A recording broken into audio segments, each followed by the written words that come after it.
بصوا معايا كده على الرساله دي.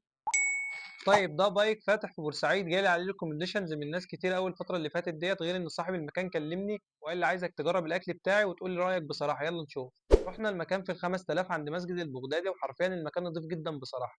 جبنا من عنده عرض عظم قوي، عباره عن شيش وكفته وبرجر وستريبس زي البطاطس، كل ده ب 200 جنيه. وكمان جبنا من عنده واحد فرايد تشيكن ب 80 جنيه. وهنا بقى هو بيجهز لي الاوردر، وبجد الجوده والكواليتي اللي بيستخدمها عاليه قوي، وكمان الزيت اللي بيشتغل بيه نضيف. نبدا بالبرجر، ده شكله كده.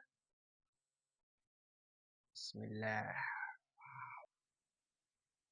إمم. طعمه حلو أوي وجوسي كده، وطعم اللحمة واضح، التتبيلة فيها مجرمة، وميكس الصوصات رهيب أوي. بعد كده الكفتة، ده شكلها كده. بسم الله. خطيرة أوي، وكمان التتبيلة فيها مش طبيعية. بعد كده الستريبس، ده شكله كده. بسم الله. مش ممكن.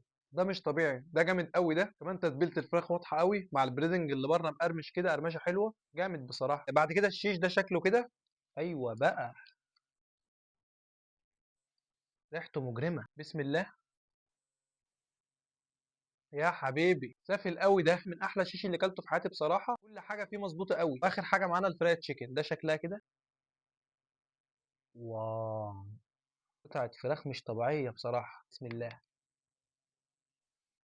طعمه حلو قوي، ميكس الصوصات اللي حاططها فيه خليها طعمه حكايه بصراحه. طعم الفراخ حلو قوي فريش، والتتبيله فيها خطيره، والبريدنج اللي على الفراخ مقرمش كده قرمشه حلوه، طعمها حكايه بصراحه. بشكل عام تجربه مميزه قوي، من احسن الاماكن اللي جربتها في حياتي بصراحه، مش مبالغه. وحقيقي ناس محترمين وذوق جدا، وكمان بينافس مطاعم كبيره، والحاجه مخدومه ما شاء الله، اللهم بارك. وده معزز من طعم المنتج. تجربه مميزه جدا وتتكرر تاني. بس كده، دي كانت تجربتي النهارده، جربوه، مستني رايكم. سلام.